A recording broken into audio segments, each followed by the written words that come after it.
those are the numbers. We will come straight back to the numbers in a moment, but we need to get your assessment. The world's grappling with the coronavirus. We're trying to understand if there's been any impact on businesses or how it might play out. You and I have lived through the SARS in business in different ways. Any change in the booking systems or numbers in the past 10 days in Europe? No, Manus. In fact, our bookings are 1% ahead of where they were this time last year. We're flying at very high load factors, up about 96%. As you said yourself, both of us have been through the SARS virus in the past. The experience at that time was that people tended to stay close to home. So in other words, they holidayed in Europe as opposed to heading as far afield as Asia and elsewhere. We don't know how long this will last. It seems to be relatively well contained in Asia at this point in time. But if it were to continue, I think you would probably see a similar trend again with people holidaying in Europe as opposed to going further afield. So, yeah, as you're saying, sort of airlines in Asia, Europe and the Middle East have stopped service to mainland China. The US has begun limiting the entry of travellers from China. If you expect, if anything, to perhaps see more travellers in Europe, potentially to benefit from that, are you prepared to kind of to deal with that bigger number of passengers, and how will that actually impact you? Well, we'll carry 154 million customers this year. We'll carry 156 million next year at very high load factors.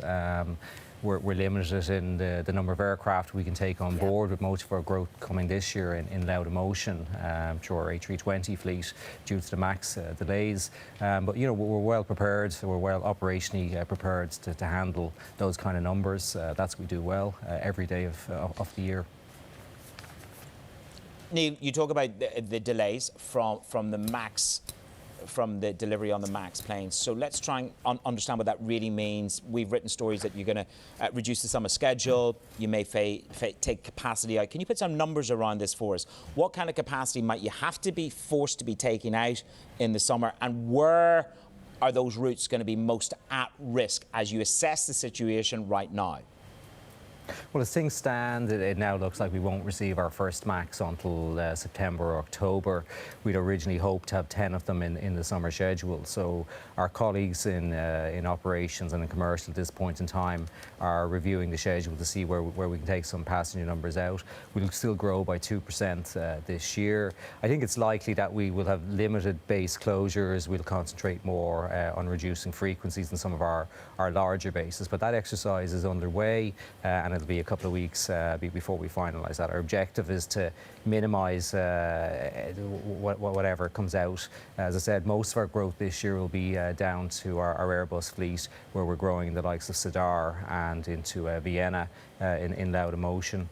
We'll continue to push that hard, but we've got, you know, a good confidence at this point in time that the new management team in Boeing will deliver on the first aircraft for us in September or October on the MAXs.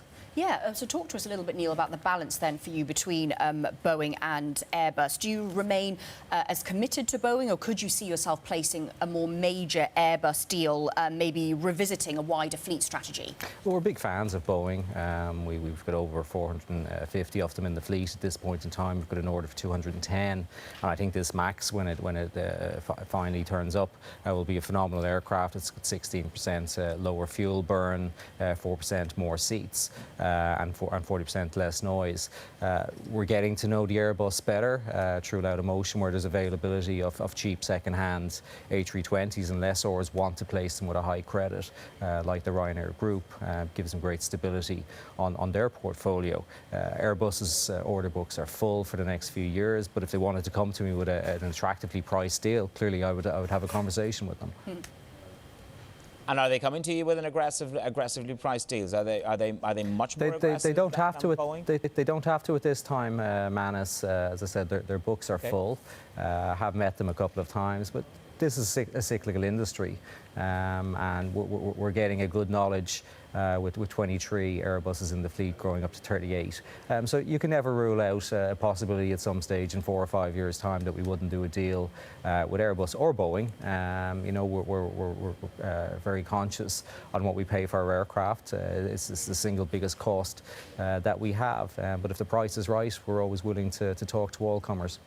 Neil, we start negotiations between the UK and the EU on a trade deal.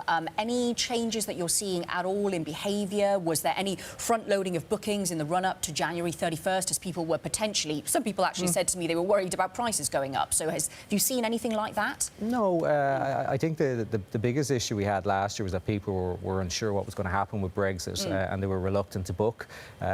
Post the election, we've seen a bit more confidence return to the UK economy and to the UK consumer. Bookings continue to be strong out of the UK, and I would expect that to continue over the course of the year. There's a lot of capacity out of the market this year due to the MAX delays, due to the failures of Thomas Cook and other airlines.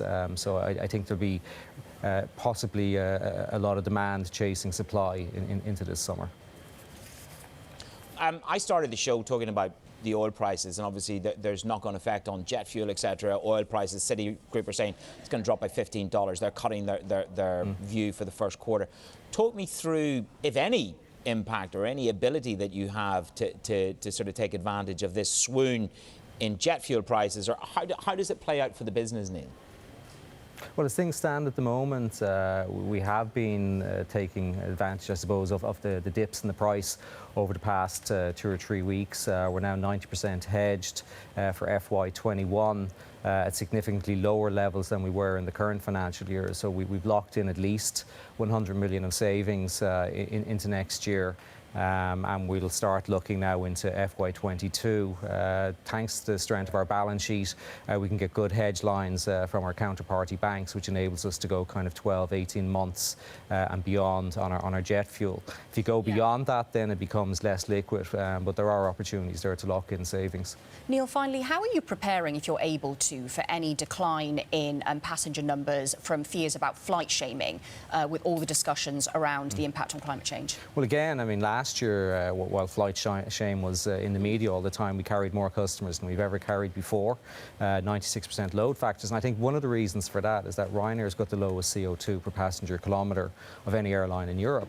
In effect, customers can halve their CO2 by flying with Ryanair compared to the legacy carriers.